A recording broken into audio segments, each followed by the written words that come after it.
I've always been interested in making chess pieces. I basically got my wood lathe for it, and while I did try and managed to make a few pieces, recreating the same ones twice felt impossible. I've now had this CNC, my Genmitsu 4040 Reno, for a few months, and Saint Smart was nice enough to send me this 4th axis Rotary module kit to try and finally make a full chess set, showcasing what their unit can do while I push it to its limits using a router and a 1/4 inch compression bit.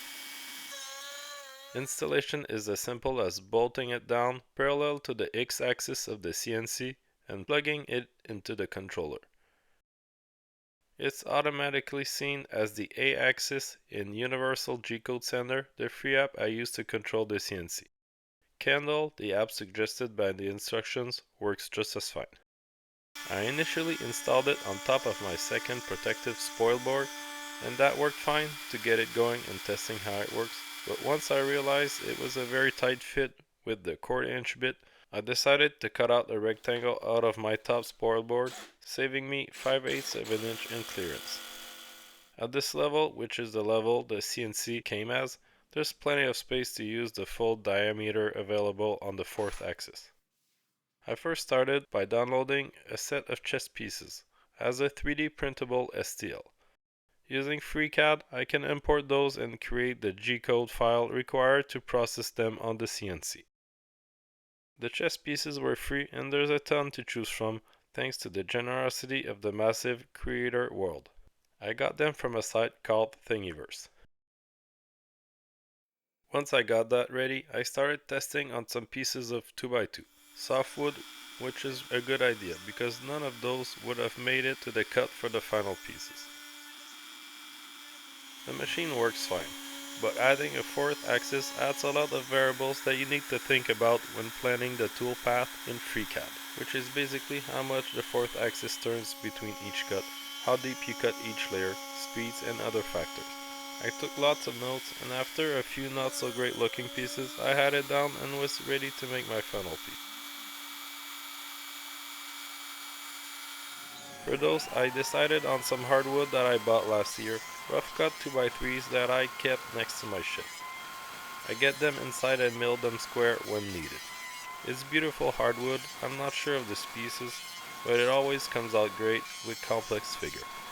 On the joiner, I get it square on two sides to get it ready for the table saw where I cut it down into 1 1/4 by 1 1/4 inch stock.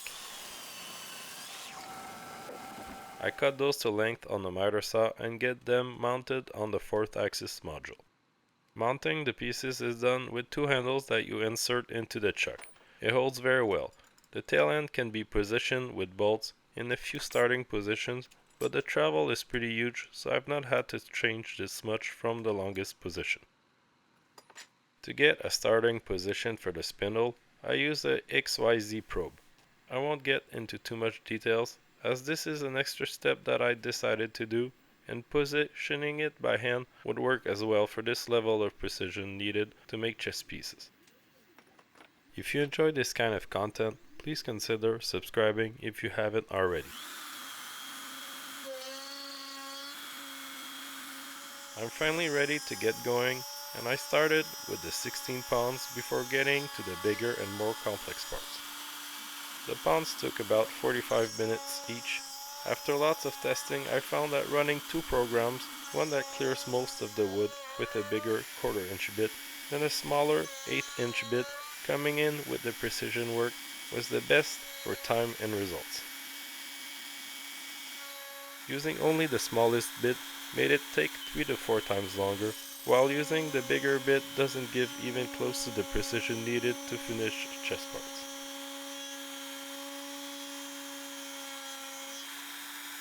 Next, I went straight to what I thought was the most complex piece, the knight. But honestly, it was pretty much the same. It was a pretty repetitive process, but it went well, and the failures I had were me trying to cut too deep, too fast with the first 1/4 inch bit.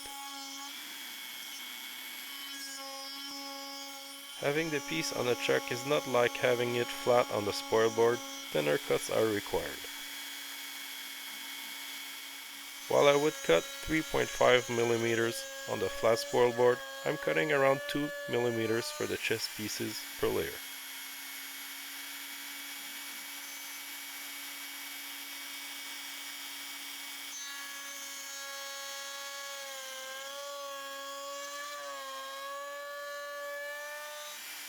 Next, I worked on the remaining parts before attacking the queens and kings, which I want to be done with the nicest wood and with the most knowledge being done last. It all went well, and the minor problems I had will be hidden when I paint the black parts, keeping the best ones for white, or in this case unpainted. When I made the cuts for the stock earlier, I had some off cuts that I kept with the intention of making the board itself. Nothing goes to waste in my shop. I planed those down equally by sticking them on a piece of MDF, then cut them into squares as long as they're width.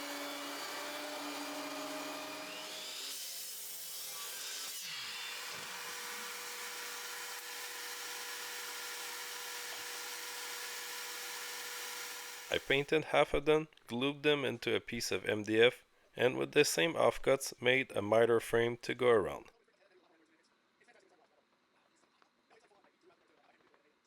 I love reusing wood to the last bit, and using the same wood for the pieces as the board makes for a nice matching set.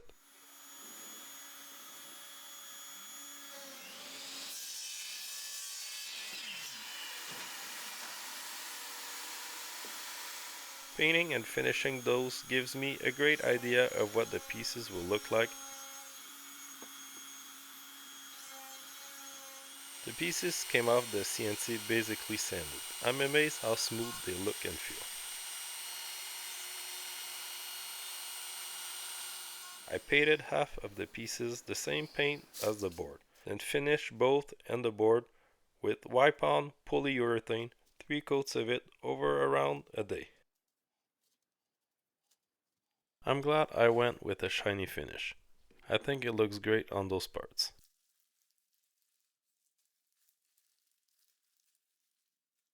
I finally have a chess set that I made and I'm super proud of it.